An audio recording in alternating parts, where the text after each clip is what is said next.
hoje estamos aqui começando a primeira live da Ucareté. Sim. Nós ontem fizemos uma tentativa, tivemos alguns problemas técnicos, né? Sim. Eu acho que ontem as vibrações aqui no Brasil não estavam boas. Não, você sabe que uma das coisas pode ter sido, aqui já naturalmente,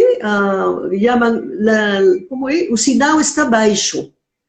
E pode ter tido, sexta-noite, muita gente entrando na internet. E isso também atrapalha, que aqui o sinal é muito baixo.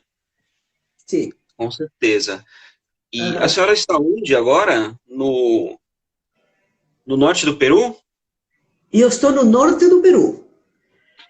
Você se situa em Lima, que fica no meio do litoral? São Sim. 740 quilômetros ao norte de Lima. Uau. É porque Peru tem apenas 3.000 quilômetros de norte a sul. Então, Lima fica bem no meio, quase 1.500. Então, para cima é o norte e para baixo é o sul litoral, que é uma faixa que se diferencia da Cordilheira dos Andes, né? Que a gente chama de serra, né? Pois Perfeito. Então, nós ontem começamos, agora estamos dando continuidade, e a professora Carmen, ela é doutora em geografia, ela tem uma experiência muito grande estudando populações migrantes, foi minha professora no colégio, e a gente tem tido bastante contato. Nós lançamos um livro juntos em 2017, na verdade, e tem sido um contato muito interessante, por conta justamente dessa experiência dela. E agora a conversa de hoje vai ser sobre a questão dos deslocamentos internos que têm ocorrido no Peru por conta do coronavírus, né? Nós temos, professora Camille me corrija, mas nós imaginamos normalmente aquele movimento das pessoas saindo do campo para a cidade. Agora, por conta da pandemia, nós temos visto a situação inversa, as pessoas indo da cidade para o campo, e isso traz aí uma série de problemas que a professora Carmen vai falar. Então, professora, fique à vontade. Muito obrigada, Emanuel, muito obrigada de novo para o pessoal do Karatê. Eu parabenizo vocês pela energia em fazer as coisas, em levar temas sociais que interessam a todos, né?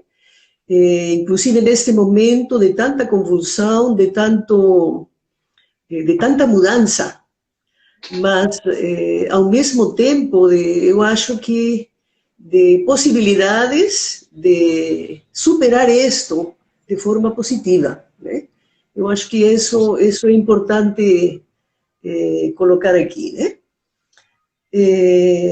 Ontem eu fiz uma descrição do que eram umas ações que a gente chama de deslocamento.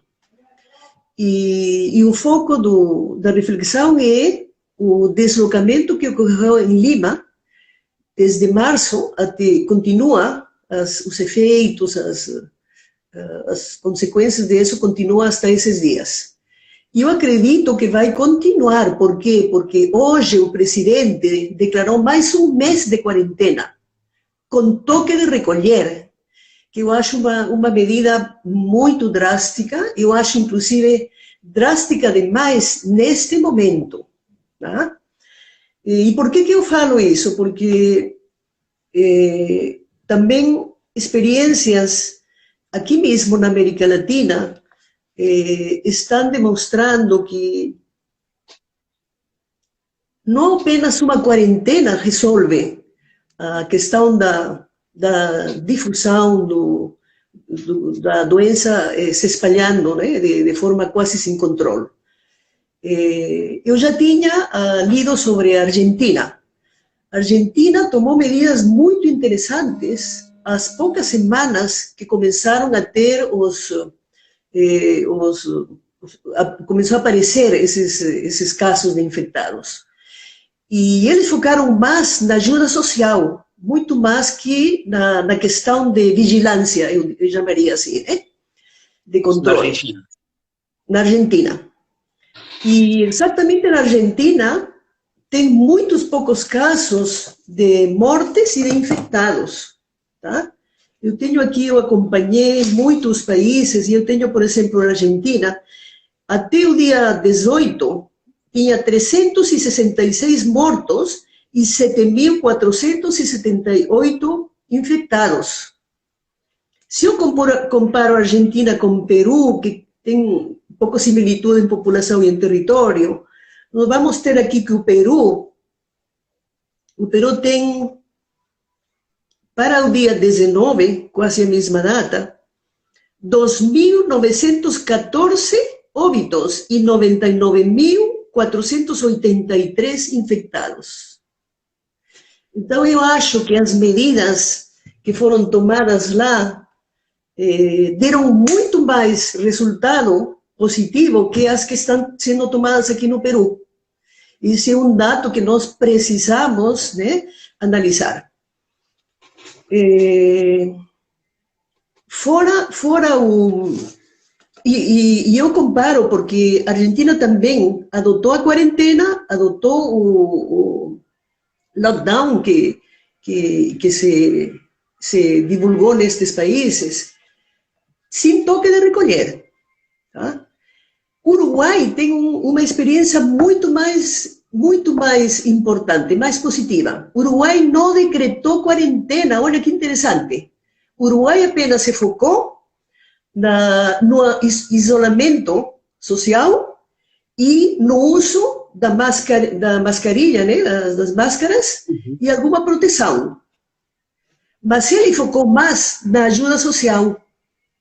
Eu ouvi esta manhã, pela televisão, que uma das medidas que adotou o presidente foi prover de alimentos e de recursos mais para ajudar a população mais carente, tirando de onde? Ele tirou 20% dos salários mais altos da população, começando por o salário do presidente. Olha que interessante. E o Uruguai tem pouquíssimas pessoas que chegaram a morrer, né? E agora eles já estão numa fase bem interessante de continuar a reativar a economia. Inclusive, eu acho que até as escolas já estão funcionando. Tá? Então, a gente tem próximo aí exemplos que podem nos iluminar para poder ir redirecionando as ações, né? Porque esta é uma coisa que tomou de surpresa todo mundo, né? E a gente vai um pouco que aprendendo no erro e no acerto, né? Mas é bom ver as experiências. Isso aí sem mencionar Venezuela e Cuba, porque esse aí já é outro sistema, né? Que tem... Professora, sim. Uma dúvida, na verdade, quando a senhora fala em toque de recolher, como é esse toque de recolher no Peru? O lockdown é assim, as pessoas têm que estar em casa e algumas atividades são permitidas, tá? São, por exemplo, os que fornecem alimentos, os que fazem as comunicações, né? Que mais entra aí? Alimentos, comunicações, tudo que tem a ver com atividades que sejam úteis para que funcione a sociedade sem problema. Tá? Aí não está construção, por exemplo, não está mineria, não está atividades que não são vitais no momento. Tá? E toque de recolher é o seguinte, ninguém sai de casa. As pessoas que não cumprem com o toque de recolher são multadas, são até levadas para a prisão, né? E isso aconteceu muito aqui no Peru. Entendi. Tá? Então, eu falava ontem que uma das medidas da estratégia que levou o presidente Vizcarra para conter o contágio foi essas três medidas, né? Foi lockdown, foi quarentena e foi toque de recolher. Então foi por isso que eu falo muito drástico o isolamento que ele adotou, tá? E as medidas, a senhora mencionou ontem, eu acho que foi um ponto muito interessante, que foi essa diferença, essa migração para o interior. Por que me chamou bastante atenção? A gente sabe que a pandemia ela chega primeiro nos grandes centros urbanos. Eles são o epicentro. Vamos pegar em São Paulo, por exemplo, no Brasil, São Paulo é um epicentro. Começou São Paulo, Brasília, que é onde tem mais voos internacionais e tudo mais. Uhum. E nos centros urbanos, apesar de ser esse lugar que a gente tem o início da pandemia, é o lugar que está mais bem preparado para tratar. Nós temos mais leitos. Então, quando a senhora mencionou as pessoas indo para o campo, ou indo para o interior, tem aquele risco de você levar a pandemia, né? Então, eu gostaria que a senhora falasse um pouco disso. Então, é isso mesmo. O que acontece? Se fecharam as fronteiras e se fecharam também as fronteiras nacionais e as fronteiras internas. Entre estados, por falar aqui, são entre departamentos. Isso fez com que as pessoas ficaram imobilizadas, né? E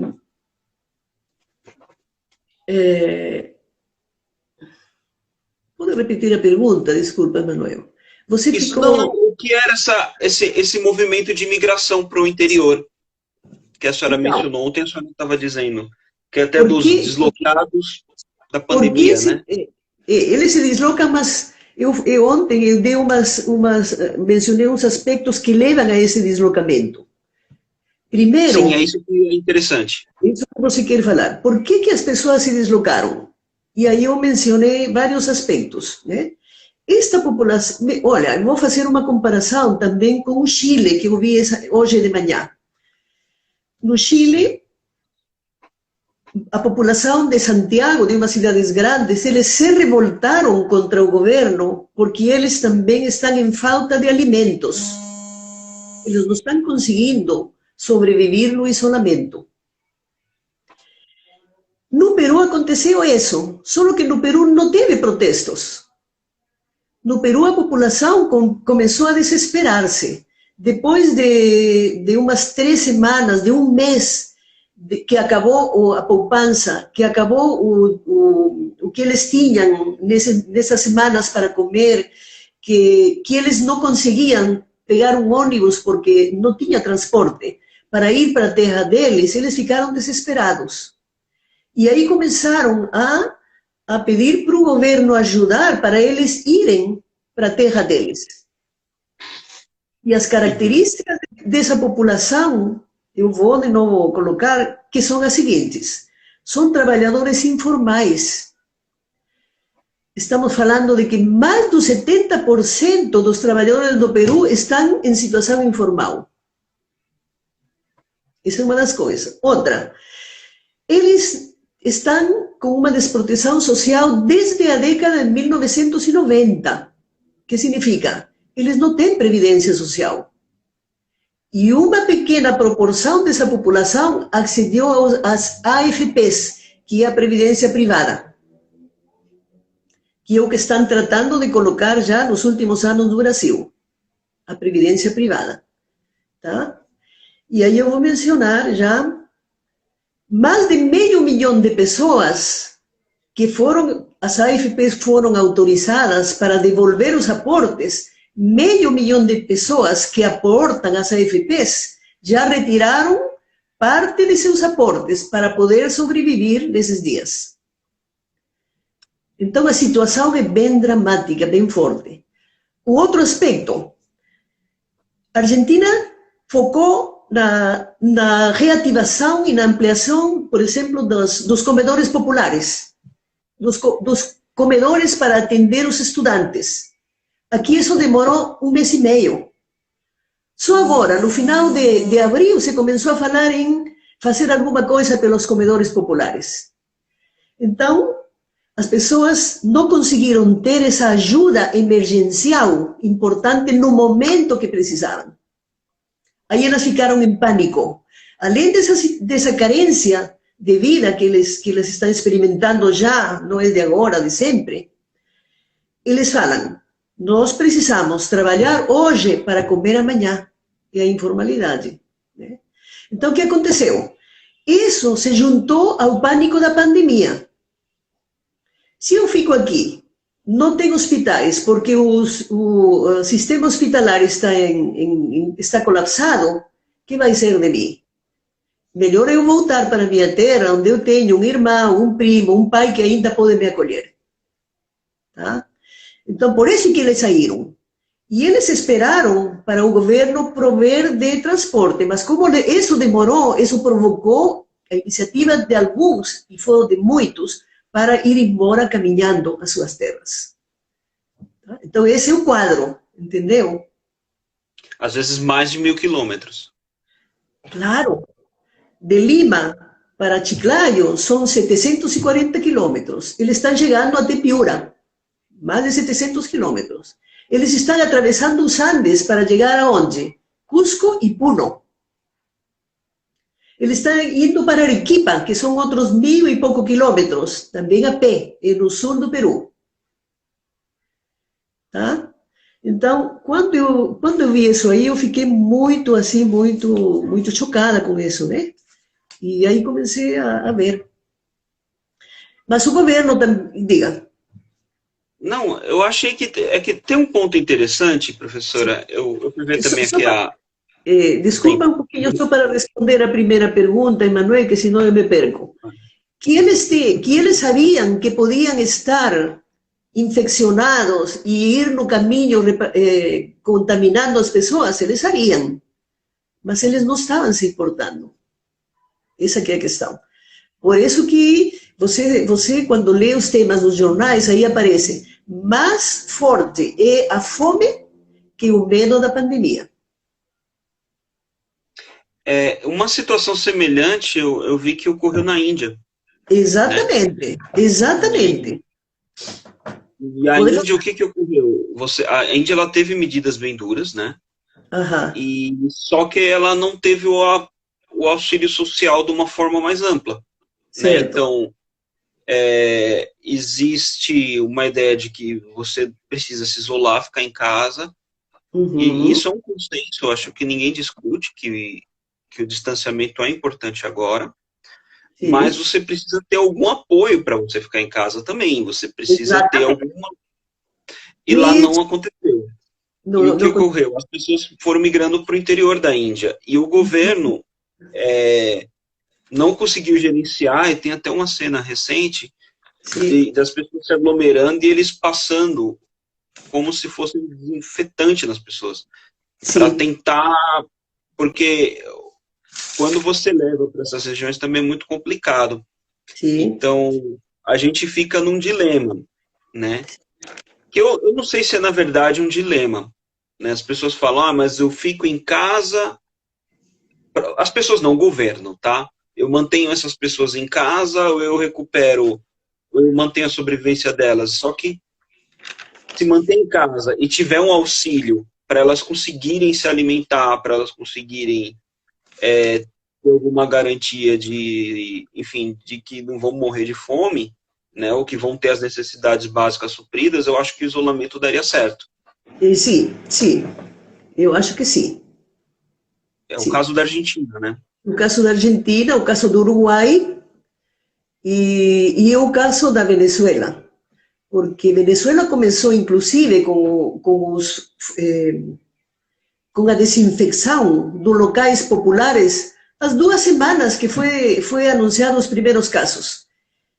E aqui demorou mais de um mês e meio, para começar a desinsetizar mercados, bancos, instituições assim, prédios onde tem aglutinamento de pessoas. E isso foi muito, muito grave. Os penais, aqui teve revolta nos penais, porque eles falavam, estamos muito juntos, não tem para observar distanciamento social, aqui é duro, e teve revolta. Teve revolta em vários locais. Aqui na minha região teve a revolta do penal aqui, sabe? Sim, a população Agora, carcerária, né? agora, tem um detalhe também, que é a questão de como as redes sociais e como a tecnologia chega à população. Essa é uma falta aqui no Peru também, tá? Porque, por exemplo, existe uma planilha, existe uma lista das famílias para poderem ser atendidas em caso de emergência, porque foi lares, foi famílias em condição de pobreza que na ajuda que tenha sido os terremotos, de coisas, se conseguiu fazer essa plataforma. Mas muitas pessoas não conseguiram receber o auxílio emergencial que o governo deu. Então, é um problema aqui no Brasil também. Programado para que receba, vamos supor, 4 milhões de famílias. Apenas conseguiram a 2,5 milhões e outro 1,5 milhão. Esse foi outro dos elementos que levou a que a população fique desassistida. Tá? Eu tenho acompanhado a situação aqui no Brasil, é muito parecida também, né? A gente tem... Parecido, né? Quer dizer, né, a gente, além de tudo, nós estamos com uma estabilidade política, porque você tem divergência entre os governos regionais e o federal. Sim. Né? Então, sim. Isso gera mensagens conflitantes, né? Sim. Então, um lado diz, olha, isso não é tão grave, é melhor focar na economia, e o outro fala, gente, vocês têm que ficar em casa. Então, a população, quando ela olha essas mensagens, ela fica perdida, ela não sabe quem que eu confio, quem que está certo. Sim, é verdade. Né? E... Já, Sérgio, graças. Já. Graças. Desculpe. Eu vi aqui algumas... É um estudo, na verdade, que ele foi feito feito pelo MIT e pelo Sim. FED dos Estados Unidos, e eles estudam a pandemia mais próximas que nós tivemos, que foi a gripe espanhola, né? A gripe espanhola. E lá, o que ocorreu? O estudo, ele mostra uma coisa interessante, que quando você tem uma pandemia, ela, por si só, ela já impacta a economia, né? Então, é como se fosse um desastre, né? Um desastre, de fato, né?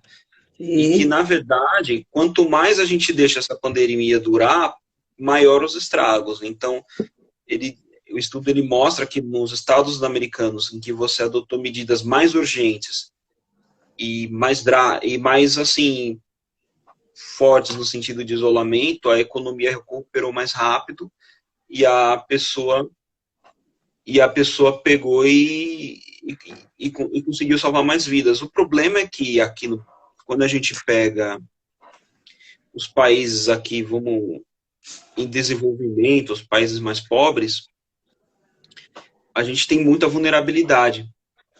Então, a gente tem sistemas de proteção social que são deficientes.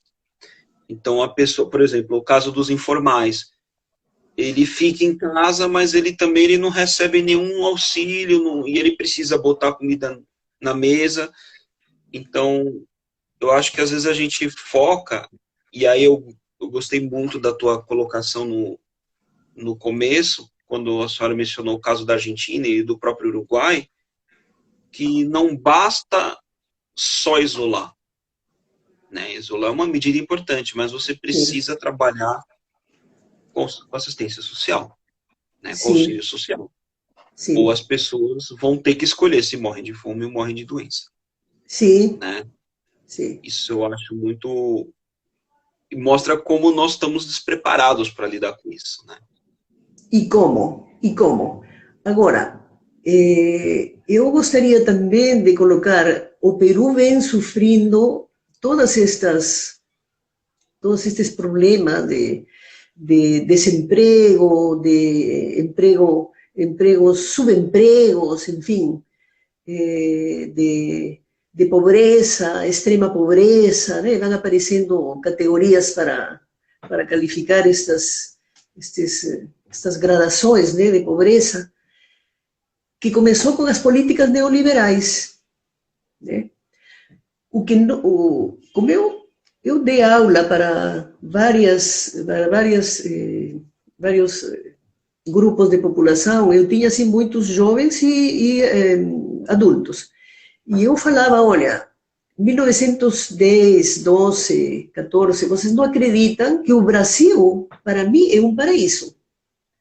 Porque está sendo feita tanta coisa interessante para o povo que sempre foi desassistido. Vocês não imaginam o que é o Peru. Então, o Peru que estamos agora vendo, esse Peru que foi gerado nas décadas de 1990, quando se agudizaram as políticas neoliberais. Tá? Então, olha, temos aí esses deslocamentos muito grandes de migração. A migração internacional no Peru, 3 milhões de pessoas, elas se deslocaram entre final do século passado e começo deste aqui, sabe? E aí veio as crises em Estados Unidos e Europa e teve esses retornos para cá. E no interior acontece a mesma coisa. Esse deslocamento interno é bem fluido, é bem constante, ok? Então, essas famílias que agora encontramos em Lima, elas vieram do interior procurando um lugar melhor para a vida delas. Agora elas estão retornando. Então, para você ver os efeitos que ia se produzir nesses deslocamentos de ir e vir, né? E ainda com o tema da pandemia. E o interior no Peru, no caso, ele tem condição, ele tem estrutura para acolher as pessoas? Elas conseguem voltar e conseguem plantar, conseguem viver disso? Ou é uma ideia errada que se tem? Bom, se tem condições materiais, não tem. Mas pelo menos tem esse sentimento comunitário. Tá? Uhum. Que é uma das coisas que se destacou para quando estudavam as migrações internacionais lá na Espanha, que a família se caracterizava porque ela não corta os laços familiares. Lugar de origem, lugar de destino, eles continuam a manter, não 100%, mas uma grande proporção. E aí vem a importância das remessas. Tá? Aí que se criam o Western Union, uma série de empresas que levam o dinheiro e trazem para cá. Aí temos, por exemplo, no Brasil a mesma coisa, não? O governador Valadares não é famoso por receber as remessas dos migrantes e a gente vê como tem um certo desenvolvimento lá, eu diria, né? O crescimento das famílias, não? Uma melhora familiar por causa das remessas. O mesmo acontece aqui no Peru. Então, eu acho que isto vai afetar nesse sentido. As pessoas do interior das regiões não têm mais essa remessa, né? E agora elas vão ser uma carga, além de faltar essa, vai ser uma carga mais dentro da família. Porque quem remetia, na verdade, está voltando, né? Exatamente. Exatamente. Sim. É que, por outro lado, pensando no que a senhora comentou, a família, ela se ajuda, ela se protege, ela tenta... Você sabe que, muitas vezes, você atua onde o Estado não atua. Sim. Então, eu não tenho auxílio, mas eu tenho um parente que me ajuda com uma coisa aqui e tal. Eu acho que o que a senhora mencionou em relação às políticas neoliberais, eu concordo. Sim. Porque quando a gente defende que a gente tem que ter Estado mínimo, Sim. né, cada vez menor, isso pode funcionar em uma determinada lógica, mas Sim. quando a gente pensa nessas situações de vulnerabilidade, elas ficam aumentadas. Porque agora, por exemplo, talvez agora teria sido crucial você ter um Estado que atuasse mais, também, não só isolando, mas também dando condições dessas pessoas se manterem. Claro, dando um auxílio emergencial efetivo. Sim. Um auxílio, como estão fazendo agora, né? Financeiro, de están dando, por exemplo, o Peru deram 930 soles, que em dólares dá 275. O Brasil, não, perdão, esse é o salário mínimo. Os 220 dólares é o que 222 dólares é auxílio no Peru, pela pandemia. E o Brasil está sendo dado R$ 600, verdade? Sim. É uma parcela só. Quem recebeu até uma data vai ficar assim. Quem não recebeu até essa data vai receber duas parcelas, uma coisa assim, né? Mas esses R$ 600 são 108 dólares. Então, se a gente compara, o auxílio no Brasil é inferior ao do Peru. Com certeza, isso é um ponto de crítica aqui no Brasil. Sim. Porque, e aliás, as pessoas não estão nem conseguindo receber esse auxílio. Exatamente. E a gente também tem. Bom, a senhora morou aqui, a senhora conhece. Eu conheço um pouco. O Brasil ele tem um problema ele tem uma população que é muito vulnerável também, né? Isso vem aumentando, inclusive com informalidade. Então essa pessoa ela precisa se isolar porque se ela sair na rua, ela tem grande chance de se contagiar e de contagiar outros. Ou seja, o problema aumenta. Sim. E ela não tem um auxílio efetivo, né, para ela conseguir sobreviver em casa. Ela não tem os benefícios que ela... Até quem é informal não tem os benefícios trabalhistas que a gente precisaria. E ela fica vulnerável, ela acaba ficando numa escolha ali dramática. Então, a falta de política do Brasil, no sentido de...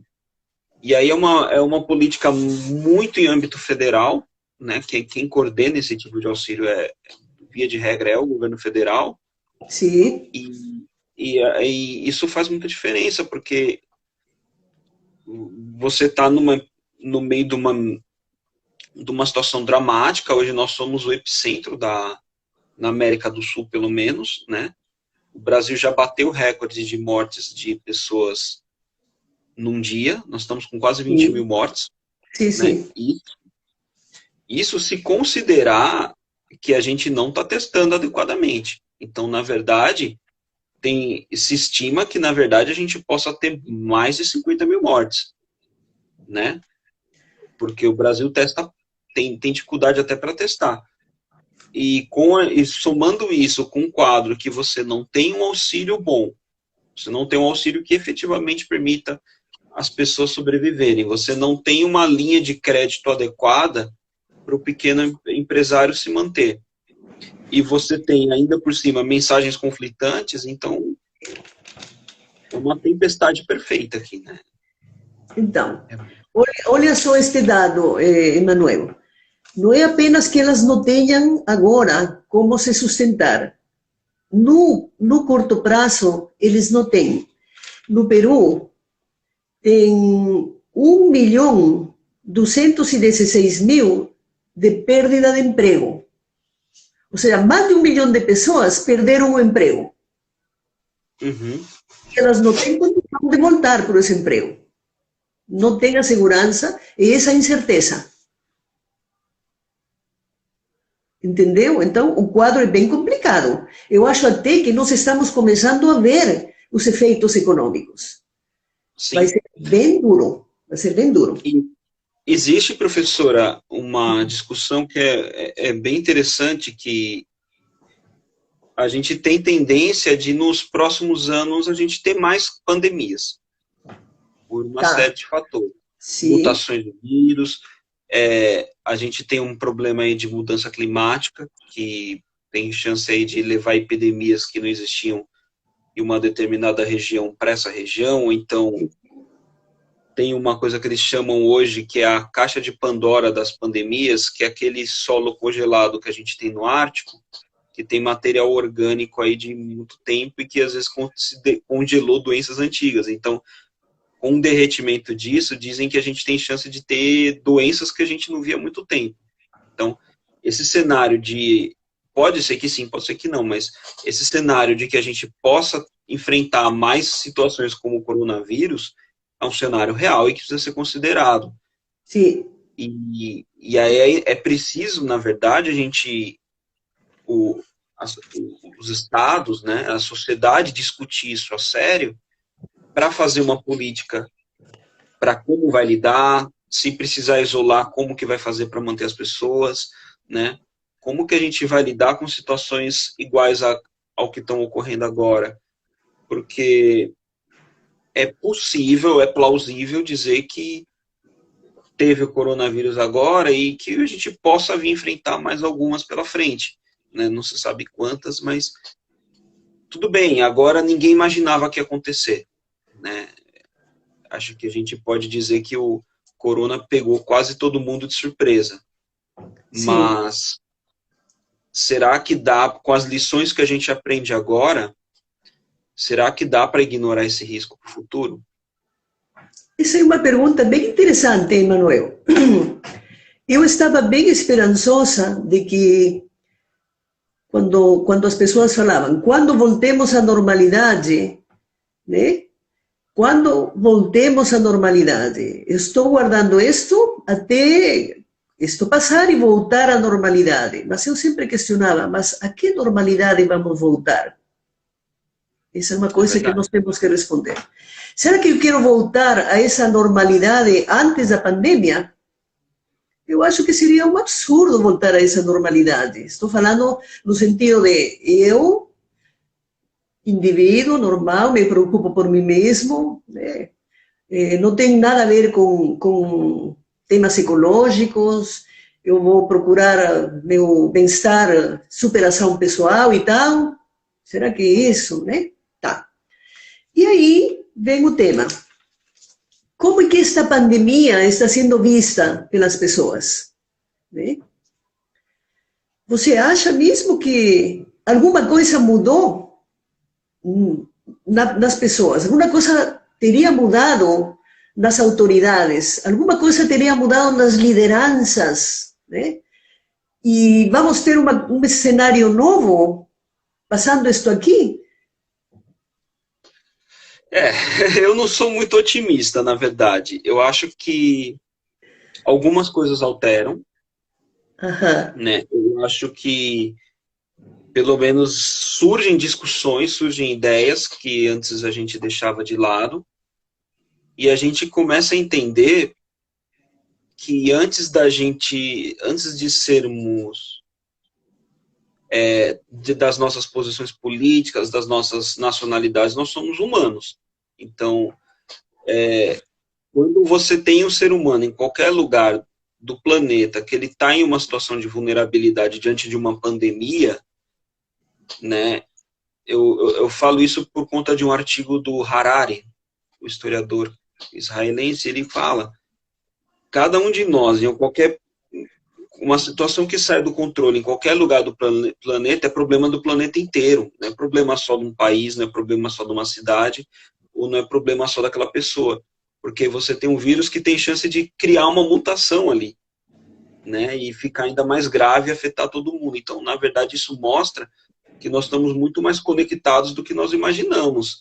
Então, não dá mais para pensar nessa forma isolada como a gente vem se imaginando, né? Então, eu acho que isso é uma...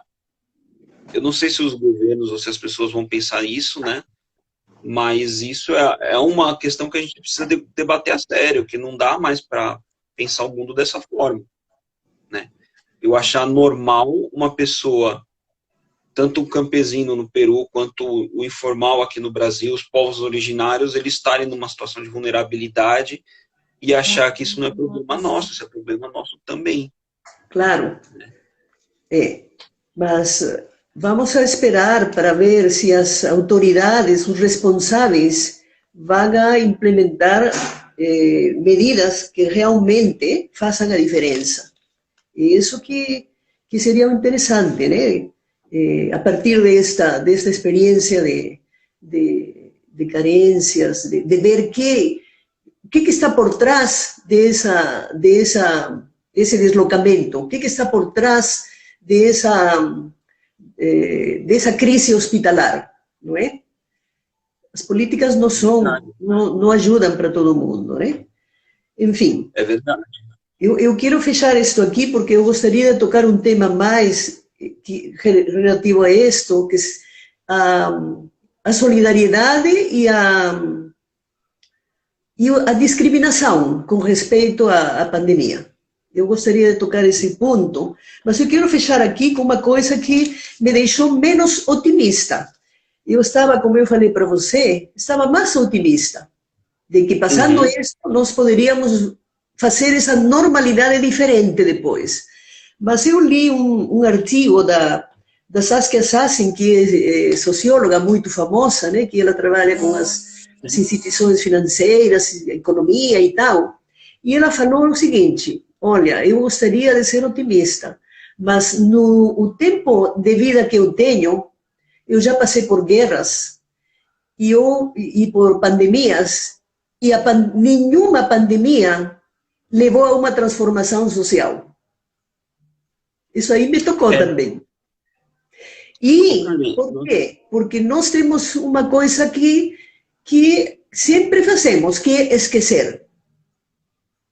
Passando esses momentos, se não me atinge muito a mim, eu vou esquecer. Né? É verdade. Então, Carmen, aí eu fiquei menos otimista. Aqui já alertaram a gente aqui que a gente tem assim, uns 12 minutinhos, né? 15, 12 minutinhos. E aí veio uma pergunta aqui que eu acho que vai de acordo com o que a senhora ia mencionar, né? Sobre essa questão da discriminação. E aí teve como está essa situação aí dos povos originários no Peru, né? Será que em relação a essa situação toda aí da pandemia, Tá, com relação aos povos originários, eu não acompanhei completamente, mas eu estou vendo que os povos originários estão tão vulneráveis quanto os das barriadas acá. Eles estão sendo infectados por esta doença em várias comunidades do Peru. E já tem um número alto de mortes deles, e eles também até eles não chega esse auxílio de forma tão rápida. Sim. Tá? Essa é a situação bem triste também dos povos indígenas aqui no Peru. Tá? Que eles são golpeados, eles já vêm sendo golpeados, digo eu, não? Com essa política das mineiras, das indústrias de agroexportação, eles já vêm sendo muito afetados. Então, esta pandemia é uma coisa mais que se soma a esse cenário, né, de vulnerabilidade. Tá? Sim. Eu queria tocar este tema porque você também trabalha a temática do racismo, né? E aí, voltando ao deslocamento, porque esta população que sai de Lima, ela está voltando. No espanhol é desplazar-se, desplazamento, é o deslocamento. E como eles estão voltando, é retornantes, ou retornados em português, né? E assim como os médicos que eles foram insultados aqui na Espanha, no Brasil, na mesma Argentina. Eles estavam sendo impedidos de entrar nos prédios a dormir, né? Colocavam as pessoas no mesmo prédio, colocavam: procura outro lugar para pernoctar, não vem aqui que nós estamos bem, não precisamos, sabe? Não traga isso para nós. Sim. Não traga isso para nós. Isso aconteceu também com os caminhantes e com os que foram trasladados em ônibus aqui no Peru, sabe? Então, o governo ele colocou ônibus para trasladar, E muitos deles foram sim. Pedir uma licença, a gente está com um tempinho e aí surgiu uma ideia aqui, da gente, quando terminar essa live, eu começar uma outra, aí a gente ganha mais uns 30 minutinhos aí para conversar. Pode ser, tá? Porque aí a gente... Quanto tempo a gente tem, gente, o pessoal que está acompanhando? Quanto tempo tem vocês aí? Eu vou perguntar aqui, quanto tempo sobra aqui pra gente? Porque aí eu já tento, se for o caso, eu saio e a gente faz o mesmo procedimento e retoma com a conversa. Tá bom. Hoje mesmo, em seguida. Em seguida, tá. Pessoal, vocês conseguem me dizer quanto tempo tem? Eu tenho aqui 10 para 5, 10 para 7. Falta 10 o Instagram não avisa para mim aqui, peraí. Sim. Pessoal? Então, por segurança, acho que tem uns 10 minutos. Vamos fazer... eu tô com 52. É 1 hora de duração? Tá. Se for 1 hora de duração, a gente tem 8 minutinhos, aí eu já posso encerrar aqui, salva a live, 48 minutos. E aí a gente continua, tá bom? Eu vou fazer isso aqui, eu vou encerrar, vou salvar e a gente vai abrir de novo, tá bom? Tá bom. Aí eu vou mandar mensagem, aí a gente faz o mesmo procedimento. Tá subindo, tá bom. Até daqui a pouco, pessoal. Tá bom, até mais. Obrigada. Até mais. De nada, até daqui a pouquinho. Sim.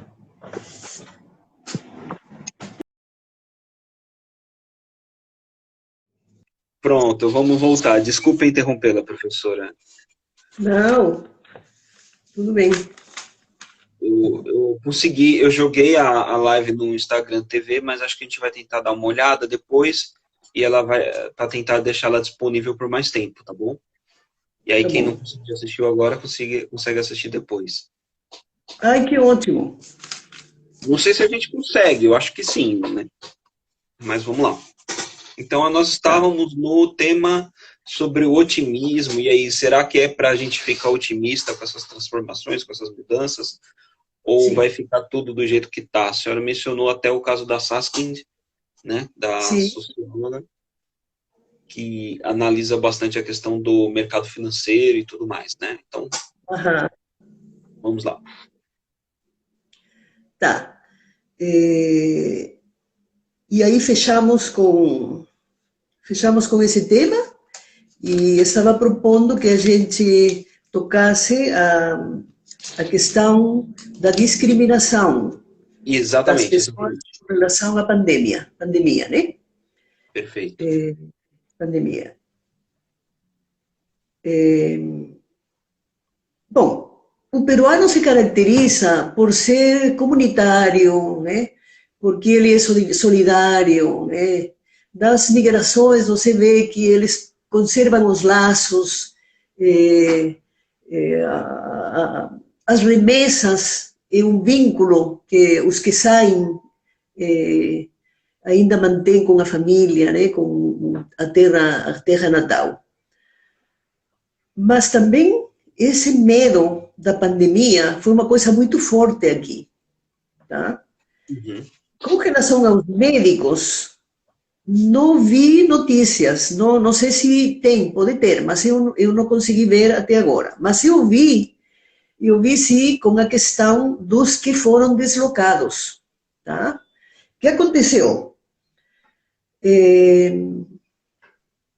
Como você mencionou, eles saem de Lima caminhando em grupos grandes. Eles próprios não sabem se estão infectados ou não, se eles são assintomáticos, enfim. Mas a população está alerta, né? Então, quando eles chegam a um povo, por exemplo, eles saem de Lima, passam por Lurim, que é um povoado, agora já tem aí pessoas que estão acompanhando, né? Instituições sociais se organizaram para repartir alimentos, para dar água, enfim, para ajudá-los, né?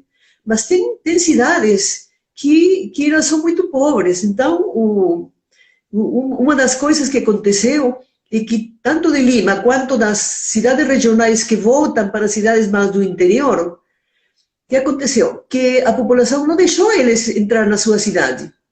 Nossa. Eles ficaram fecharam a fronteira da cidade. E o prefeito estava por trás disso, sabe? Então, vários prefeitos não deixaram os que vinham, por dizer, de Cusco para o interior, de Puno para o interior, tá? Esta ação se repetiu também com os que foram deslocados em ônibus, tá? Já vi 3 casos. Um é bem perto de Lima, tem um distrito que se chama Ásia. Então, o ônibus estava passando por aí e a população que viu saiu aos gritos: vaiam-se daqui, vete daqui, vai embora, você não é bem-vindo, uma coisa assim. E até apedrejaram o ônibus, sabe? Esse fato foi umas 2, 3 ocasiões que aconteceu em várias cidades, né? Que mais tem? Uma coisa bem interessante.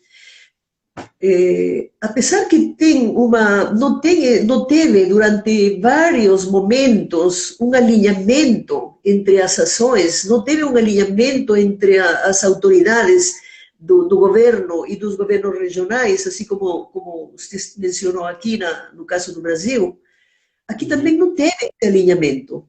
Só agora que eles estão tratando de conversar e de fazer alguma coisa em conjunto, mas isso aí demorou. E esse foi um dos objetivos, um dos obstáculos também para que as coisas se resolveram rapidamente, tá? Então, nesta estratégia de acompanhar os deslocamentos, se tratou de articular. O governo central se responsabilizou por transporte terrestre e as regionais, as autoridades regionais levariam os que vão por avião, ou seja, transporte aéreo, porque isso é um pouco mais caro e menos pessoas que moram mais longe seriam transportadas por via aérea. Ótimo, até aí tudo bem. A segunda parte do protocolo, que a gente fala tanto em protocolo aqui, enfim, era que as autoridades regionais receberiam a estes deslocados e providenciavam albergue para eles, né? O que aconteceu na minha região, eu fico até com vergonha de falar, a rede de hotéis aqui em Lambayeque falou: aqui não entram deslocados, e ele não aceitou receber os deslocados na rede de hotéis. Entendeu? Foi bastante duro, bastante duro. Outro caso que eu vou mencionar, que não é com deslocados, também que aconteceu aqui na minha região. Um diretor de hospital foi dar uma entrevista. E os jornalistas perguntaram para ele: o que está acontecendo? Está faltando camas? Por que morre tanta gente? E aí ele saiu gritando: olha, eu estou trabalhando com 30% dos profissionais da saúde, né? Considerando médicos, técnicos de enfermagem, etc, etc. Os outros ou foram dados de licença por causa da idade, porque tinham problema de saúde, os outros porque pediram licença por aves e coisas. Então, aqui está faltando gente, falou, está faltando, falta gente, falava. Aí um dos jornalistas rapidamente perguntou o que eu pensei. Olha, não tem uma lista de estrangeiros que você pode convidar para trabalhar, sabe? E ele respondeu: é que eu não sei a formação dele. Eu acho que teve um probleminha aqui.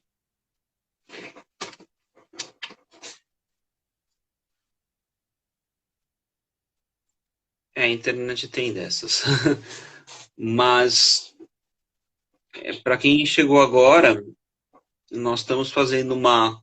Pronto, professora? Voltou, professora?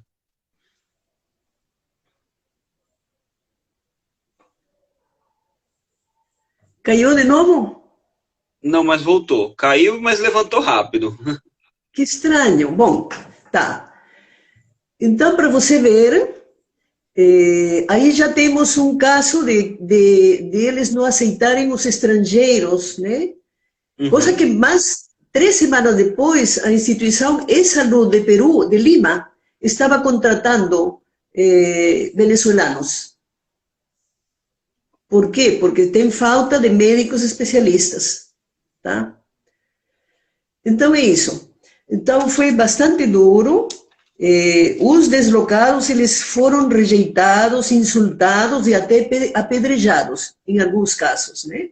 Foi bastante. Não, eu não sou, eu não tenho nada a ver com discriminação, mas que não pode vir aqui pessoa infectada, sabe? Então é isso. É muito complicado. A gente viu relatos, eu vi alguns na Argentina, no Brasil também, Sim, de profissionais da saúde que estavam sendo ameaçados, agredidos, porque as pessoas sim, ficam com medo. Eu acho que. sim, E é uma coisa muito louca, na verdade, porque você precisa do profissional de saúde. Você agride sim, porque não. Mas sem ele você não consegue controlar a pandemia. Hoje talvez é o setor mais importante, né? Então a gente começa a agir de forma irracional, né? O medo, sim, no caso dos deslocados, imagina, se é com um estrangeiro não se justifica, mas imagina, é alguém que era daquela região, né? É um sim, familiar, é um. exatamente. Sim. Então o medo nos deixa, gera esse É, tipo de situação. sim. Hay alguma coisa que eu ia falar com respeito a isso aí? Eu acho que isso aí também nos leva a um problema com relação a como foi administrada o tema da pandemia, Emanuel. Uhum. Não apenas no Peru, mas no mundo inteiro e na América Latina. Você lembra desse vídeo que eu mandei para você sobre globalização, imigração e pandemia? Uma coisa assim. Então, Era uma conferência. numa das palestras, era uma pesquisadora, eu acho que era centro-americana, ela falava assim, foi dada um tratamento um pouco exagerado à pandemia. Quer dizer, se incutió, consiguió-se que as pessoas pensassem que o vírus está aqui esperando você, que ela simplificou e assim que você passar, ele vai saltar em você. E isso não era por aí, sabe? É uma doença, uma epidemia como qualquer outra. Mas a Sim. gente ficou completamente em pânico com respeito a esta pandemia, sabe? Porque, para mim, os meios de comunicação fizeram um trabalho, como estão fazendo ultimamente, muito assim de sensacionalismo. Não é que não seja grave, não é que não seja uma pandemia, tá? Mas isso está contribuindo para as pessoas que não têm a informação, que elas não têm acesso a uma orientação de como se comportar frente a esta pandemia.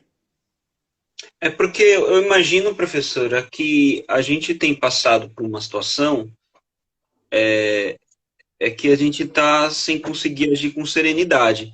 Você só tem extremo. Você tem um grupo de pessoas que dizem que isso não é nada, é uma gripezinha que vai passar, que não tem que se cuidar. Não, claro, claro. E você tem um grupo de pessoas também que eu acho que para fazer o contraponto, talvez exagerou muito. Então a gente, de fato, gera muito medo. E o momento agora é assim, de a gente agir com serenidade e ter consciência, saber que é uma pandemia, que como toda Sim, pandemia tem riscos, que precisa ser claro, tratado, claro, mas claro. também que não é para a gente deprimir, não é para a gente entrar em pânico, não é Sim, para atacar o profissional de saúde, né? Então, a gente precisa cobrar políticas sérias, uma gestão eficiente, mas saber também que não pode entrar em desespero, né? Acho que exatamente. não pode negligenciar, mas também não pode entrar em desespero, porque acho que tanto um extremo quanto o outro vão ser muito danosos, né? Sim, sim, Então, sim. e a gente falando no tema de discriminação, a gente viu até, a gente está até estudando fazer uma live sobre isso, né? Eu estou dando spoiler, eu não aguento ficar sem, né? Sem dar uma dica do que vai acontecer, as cenas dos próximos capítulos, mas a gente tem visto muito a questão da discriminação, principalmente contra os asiáticos agora, né? A gente escuta essa frase, é o vírus chinês, né? A gente teve casos de asiáticos aqui, e aqui eu chamo, né? Para dar um nome mais amplo, a gente fala, poxa, gente que está sendo agredida, porque fala, não, você que trouxe a pandemia para cá, e vocês que criaram, e esse discurso, inclusive, entra no discurso oficial, o Trump fala muito isso, o vírus chinês, Vírus né? chinês, E vírus, na verdade, não tem nacionalidade, a gente não sabe nem identificar se detectou primeiro lá ou se originou lá, então, né, ele não tem um passaporte assim, né, República Popular né? Eu acho que, na verdade, o que o vírus mostra pra gente é que essas fronteiras que a gente cria, elas são artificiais. Para uma pandemia, a Kátia aqui relatou a Alemanha também, né, eu acho que isso só reforça esses discursos de ódio aqui, como a Helena colocou. Mas a pandemia, na verdade, ela só mostra. Isso que a gente cria de brasileiro, peruano, na verdade, isso é uma criação nossa. Para a natureza, para um vírus, não tem diferença, né? Então, isso é triste a gente ver que isso está incentivando, na verdade, xenofobia e, aliás, no caso aí que a senhora relatou, e até nos casos, a agressão voltada até contra o parente, o primo, próprio o médico, connacional, conterrâneo, né? é algo assustador, né? É assustador. Se por um lado ela força você a pensar em solidariedade, por outro ela leva para um discurso de exclusão, né? Você mencionou o outro lado da solidariedade. Aqui estão acontecendo coisas muito bonitas.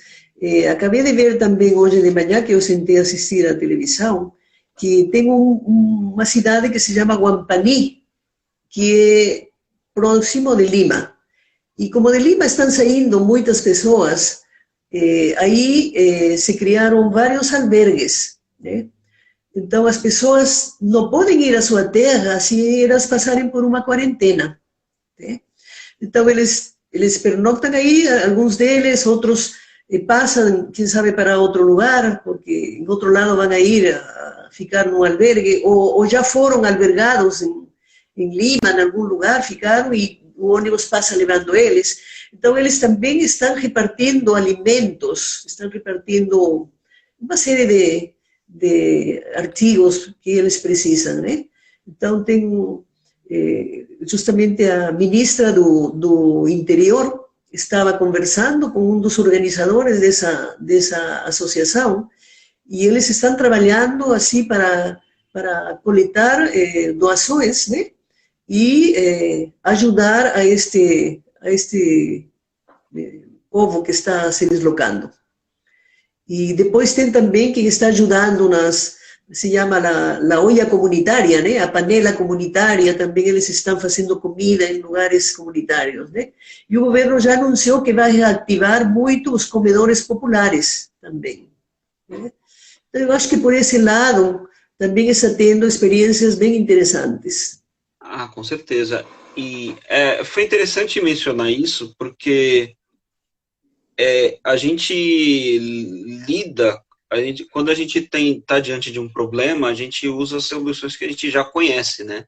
É o primeiro refúgio que a gente busca. Então, a senhora mencionou na quarentena, e eu lembro que por alguma razão precisei estudar sobre quarentena, e vi que a origem disso, na verdade, foi durante a peste bubônica na Europa, e em Veneza se determinou que todo navio que chegasse, você ficasse 40 dias, independente de você apresentar sintoma ou não, no barco antes de você poder desembarcar, né?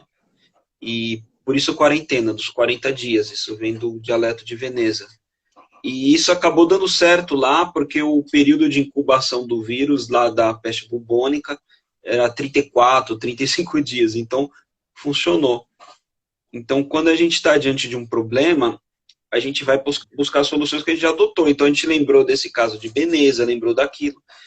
Eu acho que, até retomando na provocação que eu fiz, quando a gente, se eventualmente a gente lidar com outras situações semelhantes, parecidas com essa, eu acho que as experiências que nós estamos vivendo agora, inclusive a necessidade dos auxílios para as populações mais vulneráveis, o fortalecimento dessa rede de solidariedade, vão ser experiências que a gente está criando agora, mas que vão ser implementadas de plano para o futuro, né? Eu acho que quando acontecer, a gente vai lembrar, não, quando teve o coronavírus, a gente fez isso e isso deu certo. Então, olha, lá naquela época, seguir esse caminho não foi bom. Eu acho que as experiências que a gente tem agora, elas podem ser interessantes até para situações futuras aí semelhantes, né? Pelo menos eu prefiro acreditar nisso. Eu acho que sim, eu acho que não apenas as instituições que fazem ações solidárias, eu acho que vai ter também um renascer das instituições um pouco mais combativas, né? Os sindicatos, por exemplo, que foram deixados de lado. Eu acredito que eles vão começar de novo a assumir responsabilidades um pouquinho mais de toma de consciência, não, da situação deles, de reconhecer que existe que tem que lutar, né? A luta pelos direitos deles. Então, eu acho que por esse lado também deve ter, eu sou optimista em que deve ter também fortalecimento dessas instituições mais representativas, né, em termos políticos. Enfim, sindicatos, partidos, não sei, também, né? Com certeza, eu acho que a gente precisa voltar a repensar isso, voltar a repensar essas formas de solidariedade que vai garantir resiliência para a gente, né? Que a gente consiga suportar. Eu lembro de um artigo de uma entrevista que mencionaram de uma antropóloga, não me recordo se foi a Margaret Mead. Os antropólogos vão me corrigir aqui, eu não sei se estou errando o nome, e perguntam para ela qual que foi o primeiro indício que ela considera de que houve civilização, né, de nascimento de uma sociedade. E as pessoas imaginavam, vai ser uma pedra lascada, vai ser alguma coisa do tipo, uma ponta de uma flecha. E ela falou, foi um fêmur curado. Aí perguntaram, mas por quê? Aí ela, porque significa que naquele momento, uma pessoa que fraturou, ela teve alguém que cuidou dela. Ela teve alguém que... Porque na natureza, se você fratura e você por si mesmo, você é deixado de lado, né? E ela fala, a partir do momento que a gente viu que teve essa questão de solidariedade, que alguém se preocupou em ajudar aquela pessoa que estava ali, a gente começa a falar que a gente começou a desenvolver uma sociedade. Eu acho que a gente precisa retomar um pouco essa questão da solidariedade, porque é o que vai assegurar que a gente enfrente aí as tempestades mais complicadas aí que o futuro tem colocado para a gente, né? Outras pandemias, mudança climática, a gente vai ter problemas maiores com refugiados. Eu acho que é o momento da gente reforçar esses laços, né?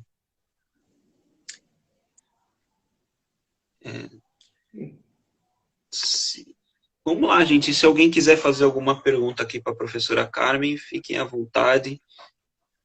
Alguma consideração, a gente está aqui à disposição. Quer dizer, a professora está à disposição e eu fico só olhando igual vocês. 5, 10 minutos já termina, né?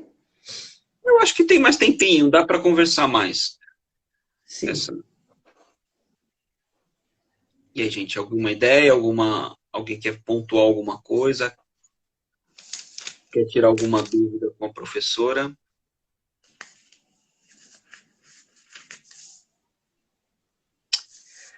Agora, eu, por exemplo, aqui, enquanto eles fazem a pergunta, se aparecer, aconteceu que eu não consegui estar aqui no momento do Sendero Luminoso.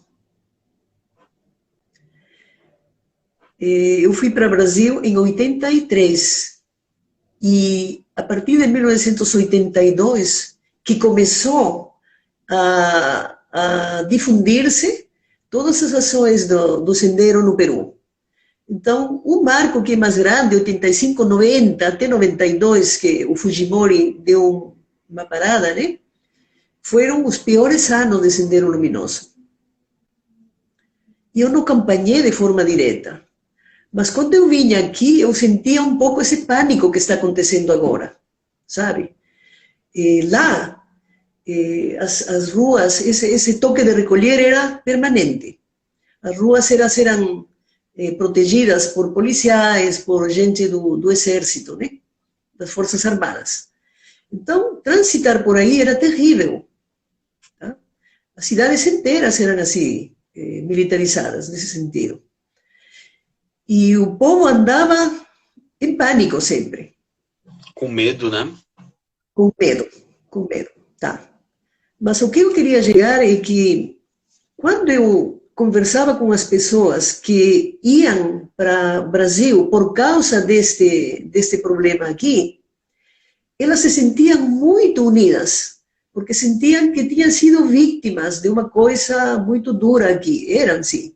E elas tratavam de fazer coisas sim, porque lá nós sofrimos muito, porque um pouco você sentia que elas tentavam demonstrar que tinha uma solidariedade interna, né?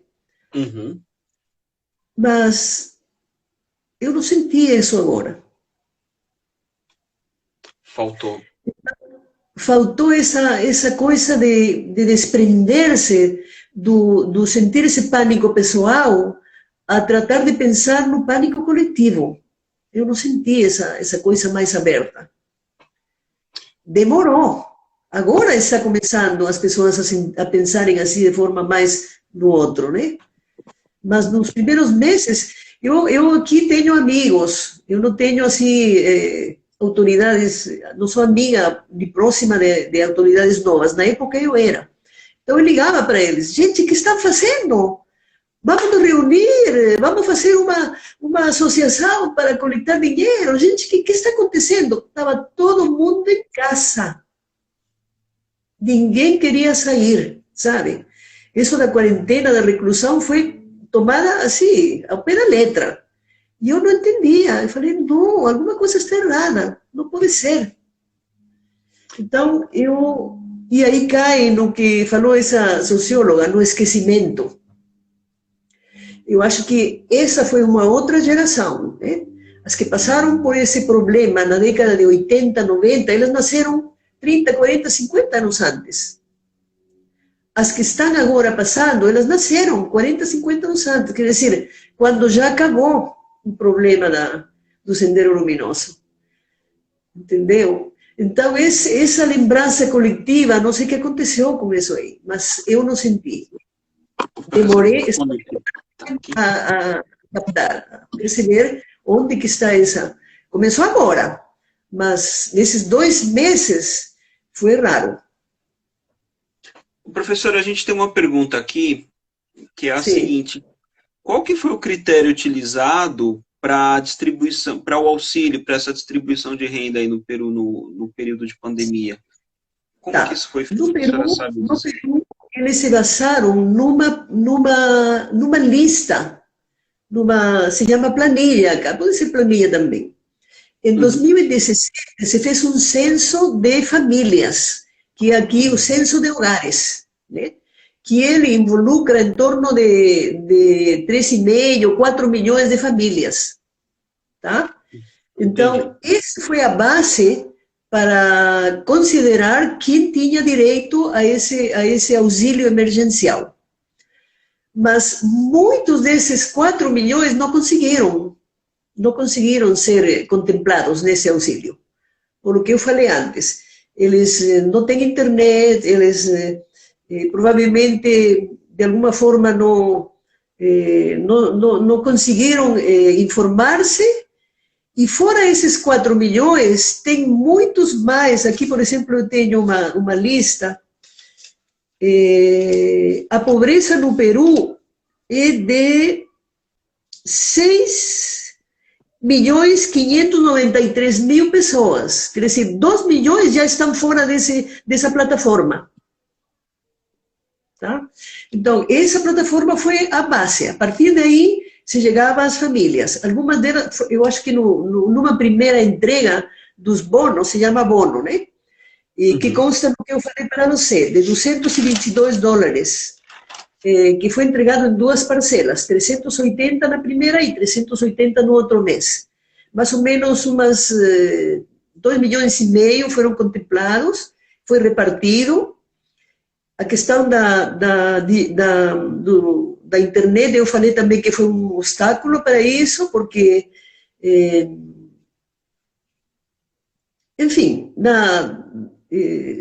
não teve acesso a todo mundo. Então, esses 1,5 milhões que não conseguiu, foi contemplado num outro, foram 3 bônus que se deu, 3 auxílios emergenciais. Um primeiro que era para a zona urbana, o segundo que era para a zona rural, que é o bono rural. E este terceiro, que está começando a ser repartido, distribuído nessa semana, que a plataforma abriu, eu acho que segunda ou terça, a partir da quarta já começaram a receber, se chama Bono Universal. Tá? Então, essa foi a forma. E esse Bono Universal também contempla os que não foram contemplados na distribuição dos bonos anteriores e as pessoas que não estão registradas nessa plataforma geral, que é a planilha de hogares. Tá? Então, dessa forma, se tentou chegar a gente de pobreza e de pobreza extrema, né? Professora, esse auxílio, ele é contínuo ou ele é pago de uma vez só? Então, o primeiro, que foi o bono mais para a população urbana, foi dado em 2 momentos, 360 soles e um mês depois 360. O bono rural, ele vai ser, o bono rural já era completo, 760 soles, ou seja, $222, de uma vez só. E este último, o bono universal, esse também vai ser dado de uma vez só. Tá? Entendi. Tem um comentário aqui, e é um ex-aluno teu.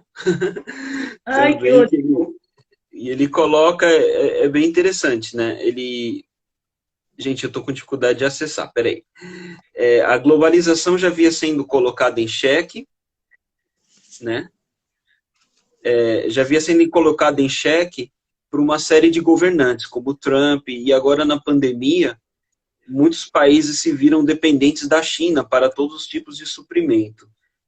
Será que existe algum espaço para esse discurso de voltar a regionalizar as produções, ou a globalização é algo que é inevitável, né? Já aconteceu, não dá mais para pensar como era o mundo antes disso. Tá. Então, globalização. É muito interessante esse tema, porque a gente, quando falava em globalização,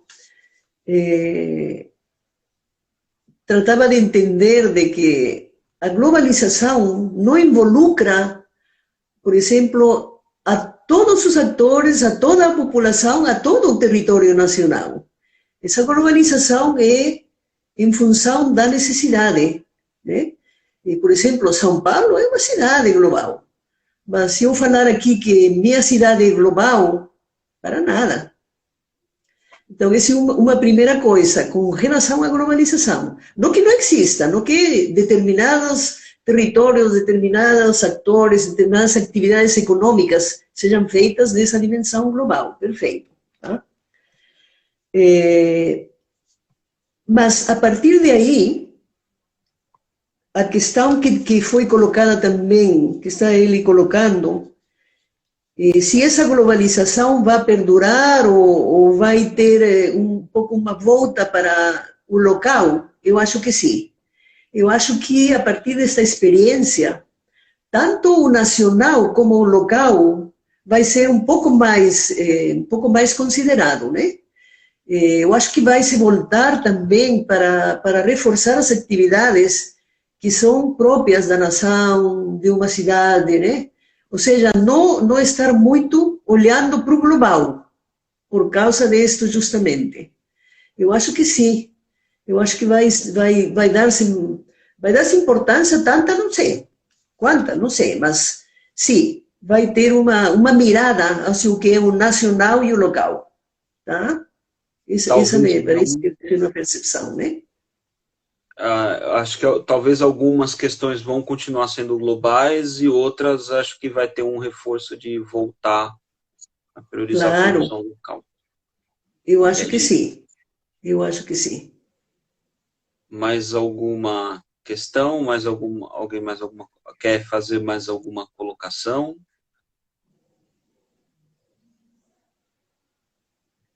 Vamos lá.